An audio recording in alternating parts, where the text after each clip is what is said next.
அவர் ஏன் வந்து என்னை புரிஞ்சிக்க மாட்டேங்கிறார், நான் சொல்லக்கூடிய விஷயங்களை அவர் ஏன் ஏற்றுக்க மாட்டேங்கிறார். ஏன்னா பல நேரங்களில் நான் வந்து நம்ம கிட்டத்தட்ட வந்து ஒரே வீட்டில் நம்ம இருப்போம், நம்ம எல்லா விதமான விஷயங்களும் வந்து பண்ணிகிட்டு இருப்போம். எல்லா விதமான விஷயங்களும் லைஃப் பார்ட்னராக நம்ம இருக்கலாம்.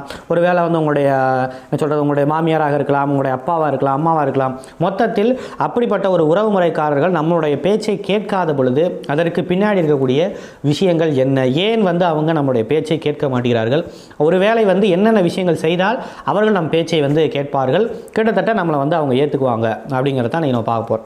உண்மையிலேயே ஒரு பேச்சை கேட்பாதனால் வந்து உங்களை வந்து அவங்க நிராகரிக்கிறாங்களா அப்படின்னு சொன்னால், அந்த பர்டிகுலர் விஷயத்தில் நீங்கள் எதை பற்றி பேசுகிறீங்களோ அந்த விஷயத்தில் அவங்க வந்து நிராகரிக்கிறான்னு வச்சுக்கலாம். ஃபார் எக்ஸாம்பிள், நீங்கள் ஒரு பிஸ்னஸுக்கு ஒரு ஐடியா கொடுக்கறதுக்காக பேசுகிறீங்க, அந்த விஷயத்தை அவர்கள் நிராகரிக்கிறார் என்று வைத்துக்கொள்வோம். அல்லது வந்து ஒரு பட்ஜெட் ஓரியன்டாக வந்து அடுத்த மாதம் தேவைப்படுது, இப்படி தேவைப்படுது அப்படின்னா அதை நீங்கள் சொல்கிறீங்க, அதற்கான ஐடியா சொல்கிறீங்க, அதை வந்து அவங்க நிராகரிக்கிறான்னு வச்சுக்குவோம். எதற்காக அவர்கள் நிராகரிக்கிறார்கள் அப்படின்னா அதற்கு மிகப்பெரிய 2 காரணங்கள். ஒன்று, நீங்கள் சொல்கிறதுனாலேயே அவங்க அதை நிராகரிக்கிறாங்க. அப்படின்னா உங்கள் மேலே அவர்களுக்கு ஒரு தனிப்பட்ட ஒரு வெறுப்பு என்பது இருக்கிறது. உங்களை வந்து அவங்க தள்ளணும்னு நினைக்கிறாங்க, உங்களை வந்து என்ன பண்ணணும், அவங்கள ஒதுக்கி வைக்கணும் அப்படின்னு நினைக்கிறாங்க.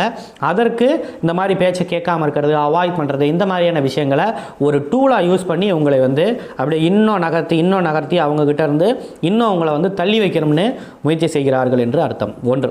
இரண்டாவது என்னவாக இருக்கலாம் அப்படின்னு சொன்னால், இது இல்லாட்டி இன்னொரு வகைகள் என்னவாக இருக்கலாம்னா, நீங்கள் சொல்லக்கூடிய விஷயம் இருக்குல்ல, இதில் உங்களுடைய வெறுப்பு இல்லை, உங்களை தள்ளி வைக்கணும்னு நினைக்கல, ஆனால் நீங்கள் சொல்லக்கூடிய விஷயம் அப்படிங்கிறது, நீங்கள் கொடுக்கக்கூடிய ஐடியாங்கிறது ஆல்ரெடி இந்த மாதிரியான ஏதோ ஒரு விஷயங்கிறது ஆல்ரெடி சிமிலராக இதற்கு ஒத்த ஆல்ரெடி ஒரு விஷயத்தை செய்து அதன் மூலமாக அவங்களுக்கு ஃபெயிலியர் வந்திருக்கும். அந்த ஃபெயிலியரை நேரடியாக அவங்ககிட்ட சொல்கிறதுக்கு அவங்க சங்கடப்பட்டுருக்கலாம். நான் ஆல்ரெடி இதை ட்ரை பண்ணி பார்த்துருக்கேன், எனக்கு ஃபெயிலியர் இருக்குது அப்படின்னு சொல்வதற்கு சங்கடப்பட்டு என்ன செய்வாங்க அப்படின்னா, ஆட்டோமேட்டிக்காக என்ன பண்ணுவாங்கன்னா, அந்த ஒரு விஷயத்தை உங்களுக்கு காரணம் சொல்லாமல் அதை நிராகரிப்பார்கள். இந்த ஒரு விஷயம் அப்படிங்கிறதே வந்து இதுவரைக்கும் இதில் ரொம்ப முக்கியமாக வந்து ரொம்ப மைனூட்டாக பார்க்க வேண்டிய ஒரு சைக்கலாஜிக்கல் திங்க் என்னென்னா, சில ஆட்களுக்கு சில விஷயங்கள் என்றாலே பயமாக இருக்கும். சில பேர்த்துக்கு கடன்கிற ஒரு விஷயம்னாலே பயமாக இருக்கும். நம்ம வந்து சொல்லுவோம், பிஸ்னஸை வந்து அடுத்த லெவலில் கொண்டு போகணும், நம்மளுடைய குடும்பத்தை அடுத்த லெவலில் கொண்டு போகணுன்னா நம்ம பேங்க்கில் நம்ம கடன் வாங்கலாம், ஒன்றும் தப்பு இல்லை அப்படின்னு சொல்லும் பொழுதே இல்லை அதெல்லாம் செய்யக்கூடாது, கடன் இல்லாமல் எதுவாக இருந்தாலும் நம்ம செய்யலாம் அப்படின்னு. ஏன்னா சிறு வயதிலிருந்தே வந்து அவர்கள் அந்த கடன் சுமையின் மூலமாக மிகப்பெரிய சொல்லனா துயரத்திற்கு வந்து ஆளான ஒரு ஆட்களாக இருக்கலாம். அப்படிப்பட்ட ஒரு குடும்பத்திலிருந்து, அப்படிப்பட்ட ஒரு வம்சாவளியிலிருந்து வந்த ஒரு ஆளாக இருந்திருக்கலாம். பயங்கரமான ஒரு செல்வ செழிப்பு இருக்க ஒரு மாமா அவங்களுடைய குடும்பத்தில் இருந்திருக்கலாம். அவர் இப்படி கடன் வாங்கி அந்த கடன் என்பது அதிகமாகி கடைசியாக தற்கொலை செய்து கொண்டு அது கடைசியாக அவருடைய உயிரை நீத்து கொண்ட விஷயங்கள் என்பது இருந்திருக்கலாம். இப்படிப்பட்ட ஒரு விஷயங்களை அவர்கள் சிறு வயதிலேயே பார்த்துருக்கலாம். அப்படிங்கும் பொழுது கடன் அப்படிங்கிற ஒரு ஓரியன்டாக நீங்கள் ஒரு டாபிக் எடுத்தனாலே வேண்டாம் அதை ஆளை விடு, முதல்ல இதை பற்றி பேசாத என்று உங்களுடைய கருத்தை அவர்கள் நிராகரிப்பார்கள்.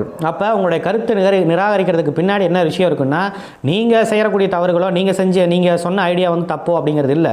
அந்த கருத்து என்பது ஏற்கனவே அவருடைய வாழ்க்கையில் வந்து ஏதோ ஒரு இடத்துல, அவங்களுடைய சைல்டுஹுட்டில் கூட ஏதோ ஒரு இடத்துல மிகப்பெரிய ஒரு பிரச்சனையை கொடுத்துருக்கோம். அதனால வந்து அவங்க என்ன பண்ண மாட்டாங்கன்னா, தொடர்ந்து அந்த ஒரு விஷயத்தை ஆதரிக்க மாட்டார்கள் என்று அர்த்தம். சரிங்க சார், ஆதரிக்கலை, இப்போ என்ன செய்கிறது? ரொம்ப முக்கியமான ஒரு விஷயமா இருக்குது. இந்த ஐடியா வந்து ஒர்க் அவுட் ஆகும்னு தோணுது. இந்த ஒரு விஷயத்தை நான் வந்து எப்படி அவருக்கு இன்சிஸ்ட் பண்ணுறது அப்படின்னு சொன்னால், அதற்கு ஒரே ஒரு வழி என்ன அப்படின்னு சொன்னால், நீங்கள் அதை எக்ஸ்பெரிமெண்ட் பண்ணி பார்க்குறதான்.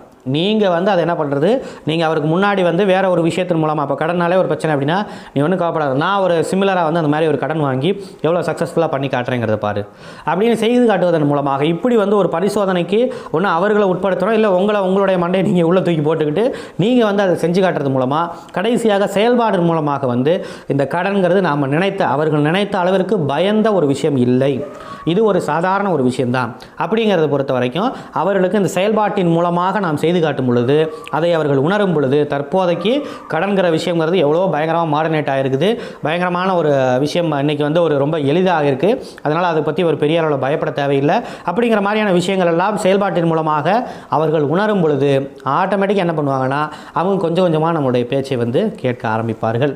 அந்த செயல்பாடு மூலமாக இன்றைக்கி அவங்களுக்கு ஒரு மிகப்பெரிய ஒரு டிமாண்ட் இருக்குல்ல, இன்றைக்கு வாழ்க்கையில் ஒரு மிகப்பெரிய ஒரு தேவை இருக்குல்ல, ஒரு பிரச்சனை இருக்குல்ல, அந்த பிரச்சனைக்கான தீர்வாக இந்த செயல்பாடு வந்து ஒரு நம்பிக்கையை கொடுக்கறத போல அவர்களுக்கு தோணுதுன்னு சொன்னால், கண்டிப்பாக என்ன பண்ணுவாங்கன்னா, அவர்களுடைய அந்த ஒரு கருத்தை மாற்றிக்கிட்டு நம்மளுடைய கருத்துக்கு வருவாங்க. அதில் எந்த விதமான மாற்றம் இல்லை, அதான விஷயம். ஸோ இந்த மாதிரி நிறைய விதமான சைக்கலாஜிக்கல் திங்ஸ் அப்படிங்கிறது உறவுமுறை சார்ந்த விஷயங்களாக இருந்தாலும் சரி, நம்மளுடைய தனிப்பட்ட ஒரு பர்சனாலிட்டி டெவலப்மெண்ட் விஷயங்களாக இருந்தாலும் சரி, பலவிதமான விஷயங்கள் அப்படிங்கிற நம்மளுடைய ஹியூமன் எக்ஸ்பர்ட் யூடியூப் சேனலில் வந்து நம்மகிட்ட இருக்குது.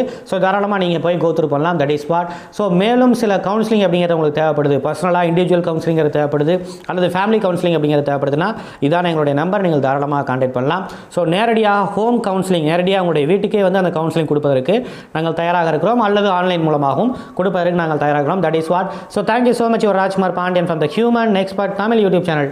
That is what. பாய்.